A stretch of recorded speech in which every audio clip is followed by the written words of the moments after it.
بسم اللہ الرحمن الرحیم۔ معزز ناظرین، شعبان المعظم کا مبارک مہینہ آ چکا ہے، چاند نظر آ چکا ہے اور یہ اسلامی سال کا 8واں مہینہ ہے جس کے فضائل و برکات بہت زیادہ ہے،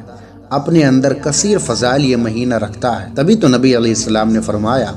کہ جب شعبان المعظم کا مہینہ آ جائے تو اپنے جسموں کو پاکیزہ رکھو اور اس ماہ میں اپنی نیتیں اچھی رکھو اور اپنی نیتوں کو حسین بناؤ۔ نیتوں کو حسین بنانے کا کیا مطلب ہے کہ اس کے بعد فوراً رمضان المبارک کا مہینہ آنے والا ہے جو نیکیوں کا مہینہ ہے۔ اس میں نیکی کرنے کی پہلے سے ہی نیتیں رکھی جائیں، بلکہ جو رمضان المبارک کے روزے ہیں اس کی نیت پہلے ہی کی جائے اور اس سے پہلے پریکٹس کے طور پر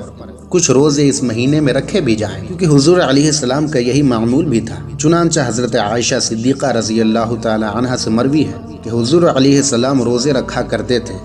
یہاں تک کہ ہم یہ گمان کرتے تھے کہ اب روزہ کبھی بھی نہ چھوڑیں گے۔ پھر جب آپ روزہ رکھنا چھوڑ دیتے تھے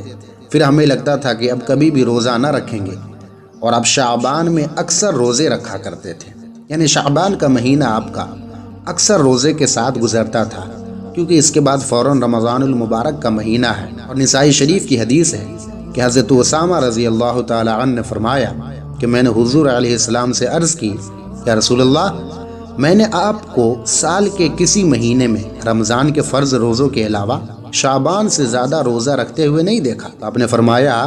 لوگ رجب اور رمضان کے اس درمیانی مہینے سے غافل ہوتے ہیں، یعنی لوگوں کو نہیں پتہ ہوتا ہے، کیونکہ رجب تو حرمت والا مہینہ ہے اور رمضان برکت والا مہینہ ہے، ان دونوں میں عبادات و ریاضات کی جاتی ہے، لیکن شعبان کے مہینے میں غافل ہو جاتے ہیں۔ حالانکہ یہ ایک ایسا مہینہ ہے جس میں اللہ تعالیٰ کے حضور اعمال پیش کیے جاتے ہیں، لہٰذا